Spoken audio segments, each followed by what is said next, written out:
Moi, j'ai en effet eu une première vie dans le tennis de haut niveau, atteignant à peu près la 250e place mondiale. Et c'est vrai que de retrouver, d'être revenue comme ça à mes premières amours a été fantastiquement ressourçant.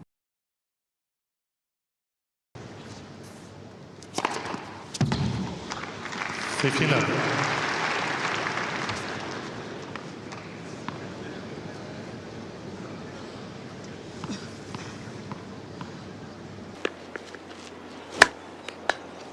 J'ai eu mon bac et avec mes parents, on s'était donné le droit finalement que je fasse une année sabbatique pour tout donner au tennis. Et ça a été au fond l'année qui a été presque la plus difficile pour moi parce que j'avais justement un peu perdu mes équilibres entre le sport et les études.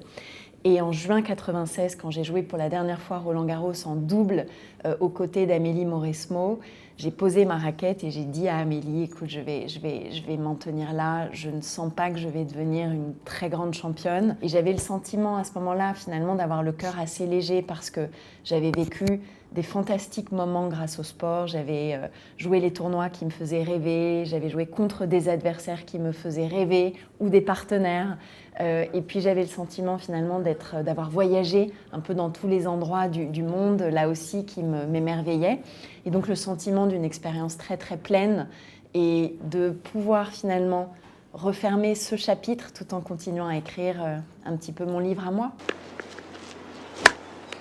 Oui, je pense que c'est vraiment un engagement total, un engagement de chaque minute qui est fait de beaucoup de sacrifices parce que moi je le disais souvent, il faut pour accéder sur ce court central et y gagner, il faut penser tennis, rêver tennis, dormir tennis, il faut manger tennis, il faut vivre son tennis et finalement ça laisse très peu de place pour autre chose. Moi, à l'époque où j'étais sur le circuit, je pense que les choses ont changé maintenant grâce au fait qu'on a un téléphone portable, qu'on a des réseaux sociaux, qu'on a 1000 capacités de connecter avec son entourage sur WhatsApp, enfin, plein de choses qui sont devenues possibles et qui ne l'étaient pas à mon époque où il fallait appeler en PVC pour pouvoir joindre ses parents. Et donc un sentiment de solitude dans les halls de gare, dans les halls d'aéroport, dans les chambres d'hôtel qui était quand même très très important parce que un match de tennis, ça dure à peu près 2 heures, vous comptez votre préparation, vos étirements après, et il reste du temps. Et moi, j'avais ce sentiment parfois de solitude, presque un petit peu de vide, et donc tout ça me semblait extraordinairement ardu.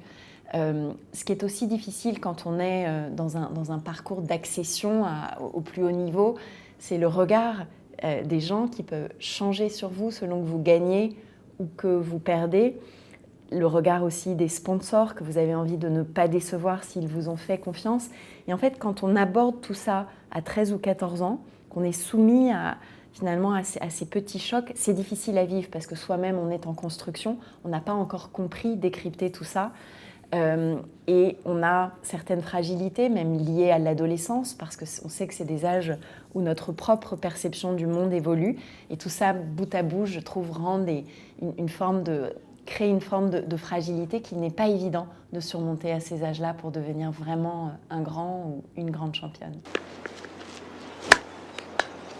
C'est vraiment un travail de fond qui est mené sur la sélection de nos prestataires, sur les aménagements dans le stade pour continuer à améliorer l'expérience spectateur du tournoi, sans parler de la dimension RSE, notre responsabilité sociale et environnementale, où là encore, on sélectionne nos associations partenaires, nos programmes qui permettent vraiment de travailler sur cette dimension de développement durable et de réduction de notre empreinte carbone sur tout un programme au long terme à l'année.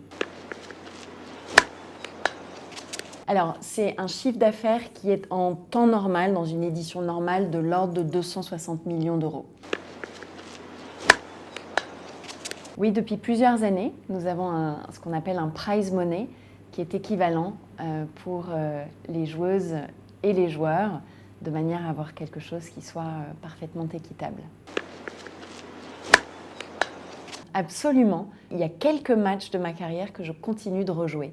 Des grandes rencontres, soit des choses que j'ai perdues sur le fil, soit des victoires que parfois je peine encore à croire que j'ai remportées.